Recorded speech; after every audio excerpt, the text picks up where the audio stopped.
Hey Survivor, welcome to episode 158 of the Vibrant Survivor podcast. Today we're breaking down a pattern that every survivor of narcissistic abuse eventually figures out. Usually it's a little too late, and it is always painful, kind of a gut punch. And that is that narcissistic abuse comes with a sort of recipe, a formula. It's a little bit of truth mixed with a whole lot of lies and manipulation. And once you see the recipe, you can't unsee it. You start recognizing it everywhere, whether it's in your own life or in the lives of other people around you. And not just in past relationships, but in families, in workplaces, friendships, situationships, even institutions. And today, I'm showing you exactly how this works so that you can break free and gain or regain clarity and stop self-shaming and blaming for not seeing things that were intentionally withheld from you. But first, let's self-regulate with a 4-for-8 breathing exercise, if you'd like. And I invite you to just forget about what you missed, the signs, the red flags, and focus on your breathing and how much air you can take in. And really holding and letting go and having a long exhale, because that's where the magic happens. And we'll inhale for 4, hold for 4, and exhale for 8. Ready? Inhale, 2, 3, 4, hold, 2, 3, 4, exhale, 2, 3, 4, 5, 6, 7, 8.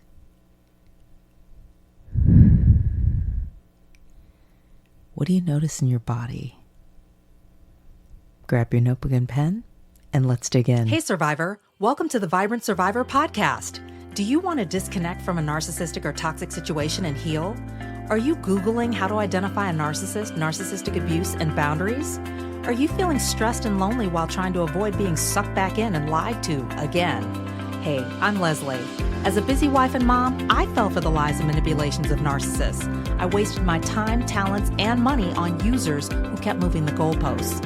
I wanted real relationships and business opportunities and to enjoy life with my family.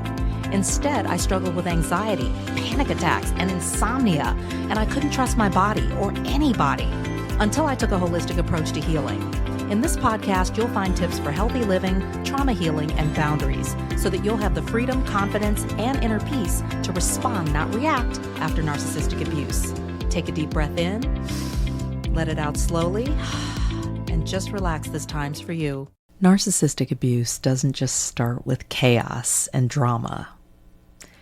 It starts with comfort, with shared values, with familiar language, with just enough truth to lower your guard and earn your trust and draw you in. And then the narcissist will start adding lies, stirring in manipulation, and baking confusion right into the relationship. The narcissist sprinkles truth in to hide the poison in the pot. Let's talk about this recipe a little bit more. First ingredient, a teaspoon of truth. Just enough honesty to seem credible. A lot of times, the truth is significant enough or big enough to make even the lies appear to be believable or credible. For example, the murderer had gone on the doctor's TV show twice. And so when I was getting fabricated text messages about other opportunities that he was securing through his entertainment lawyer, they appeared to be credible. There were actual snippets and that were sent via text. And because I sat around TV with a bunch of other people and watched 2 episodes of The Doctors where he was featured, things like the text messages and other things that he was sharing or saying seemed real. Maybe you can relate, but there's also just enough vulnerability to appear human, to appear empathetic.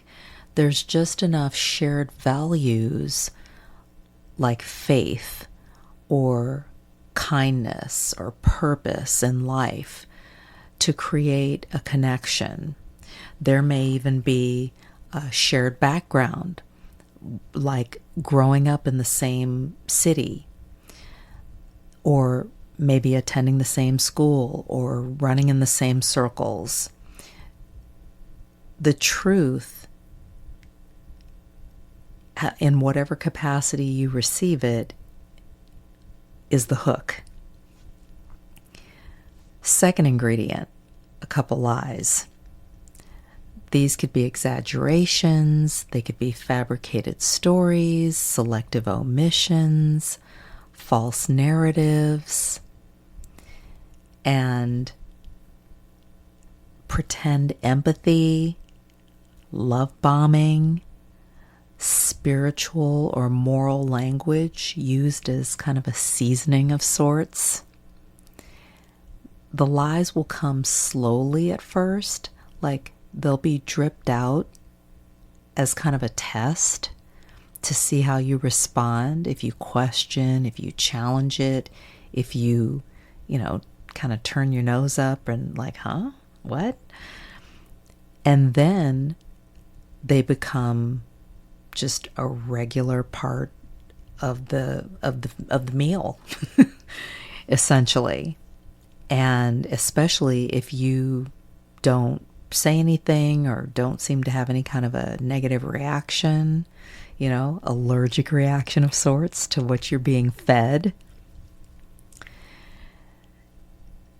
Third ingredient, a tablespoon of urgency.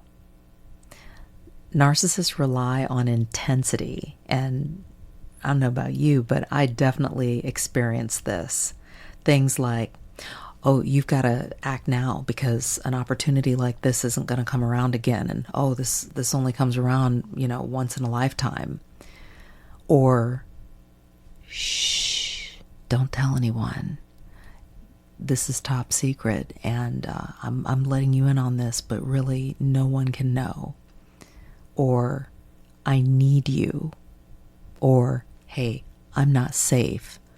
Or, my life's in danger. I'm not safe. I've got to be really careful, and people are after me, and or you're the only one I can trust.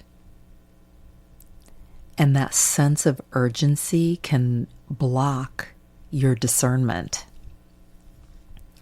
Ingredient 4, a handful of confusion. This could be mixed messages, hot-cold behavior, contradictory statements, denial of things that they literally said to you before, and maybe even to others, or blame shifting, blaming you for their actions. Confusion is a form of control, and this is an area where narcissists can really get down and dirty. And, telling different people different things. The murderer did this. He was telling one person one thing, telling me lies about somebody else to where I was looking at that person funny and pitting people against each other, the triangulation, and just creating all kinds of drama. And it worked. So, yeah. Fifth ingredient, a dash of flattery or specialness. Things like, you get me. You're different. No one else understands. You and I, we're on the same level. We're on the same page. We understand each other. They don't understand. That's also kind of where triangulation can come into play if someone else is kind of compared or pit against you. You're my safe place. Flattery is the glue that holds it all together. Sixth ingredient, baking under pressure. Once the manipulation is working and the flattery is working, the pressure gets turned up. The isolation, the guilt and shaming, the little digs at your character, at your esteem, the chipping away at who you are, the power imbalance, dependency is created, emotional exhaustion, high-level drama. And that's when survivors begin to feel trapped or stuck, or get to a point where they don't even recognize the person in the mirror. There are researchers that have blessed us with some terminology and just language that helps us to identify who and what we're dealing with. Things like Dr. Skinner's intermittent reinforcement, where the good moments and bad moments are alternated and kind of unpredictably create this addictive attachment. And survivors bond to hope, that things are going to get better or change, not the reality of what's really going on. Or there's cognitive dissonance, where the brain, where you're not believing what you're perceiving. The brain is trying to reconcile the narcissist's early truth with the lies that come later. And the conflict mentally can cause survivors to hold on even tighter to the initial bits of truth and not be able to break away from that or step back and look at the macro. Then there's trauma bonding, like Dutton and Painter presented cycles of kindness and then fear and relief, and how that can really strengthen emotional dependence and make the abuser feel like they're irreplaceable or make them seem irreplaceable. And then there's just gaslighting and the manipulation of your reality. Research shows that survivors start doubting their memory, their instincts, their perception, which makes the narcissist's lies easier to swallow. So you didn't stay in the relationship because you were weak or tolerate the dysfunctional dynamics because you were weak. You stayed because your brain was responding exactly the way that the cycle was designed for it to. So you trusted because you are trustworthy. You believed because you lead with honesty, like that's your go-to. You helped because your instinct is to be compassionate. You stayed because you were hoping that there'd be growth, change. You struggled because the narcissist misled you on purpose. And clarity starts with understanding the recipe that's being served. So let's lean into healing. Lifestyle. It's important to build a lifestyle that's rooted in clarity, healthy boundaries, and truth. So you have to structure your life in a way that makes manipulation harder to hide. This includes routines, healthy routines, systems, and a healthy support network. Exercise. Movement can help to break rumination loops, and the struggle with rumination is real. Exercise, especially bilateral movement, restores emotional regulation and helps your nervous system to detox from those cycles of stress and being in survival mode.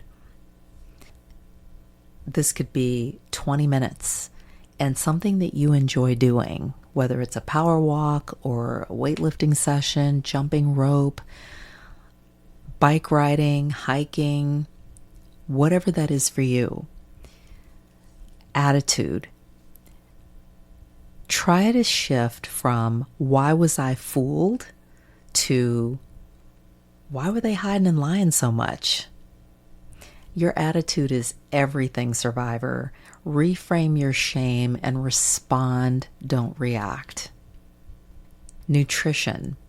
Nourish your body and brain with whole foods and whole truths. When you stabilize your biochemistry, you stabilize your discernment. Wellness and clarity are connected. Everything's connected. So when you recognize the recipe that's being served up, the narcissist manipulation loses its potency. When you name the pattern, shame evaporates. When you stop swallowing their lies, your life is sweeter. And when you reclaim your truth, your future looks brighter. Remember, you were targeted because of your strengths, not your weaknesses. And they mix truth with deceit to keep you confined. Now cleanse your palate and reclaim your mind. Thanks for tuning in, survivor. Your clarity matters. Take care, and I'll talk to you soon. Hey, survivor. Do you want to heal after narcissistic abuse? Come and join me in a closure coaching session. This is a 1-hour, one-on-one coaching call that's going to help you disconnect from dysfunction, create your own closure, and begin a long-lasting journey of healing, step by step. Head right now to closurecoachingsession.com. If this podcast has helped you understand who and what you're dealing with, sharpen your discernment, and move forward on your healing journey, share it with another survivor. Help me help others by leaving a review for the show. And let's connect on social. Take a screenshot, share it in your IG stories, find and tag me at The Vibrant Survivor, and I'll share your post too. I look forward to connecting with you on IG and seeing you back here. You're not alone and you're not crazy. Know who you're dealing with, know who you are. Take care, and I'll meet you back here next week. Bye-bye.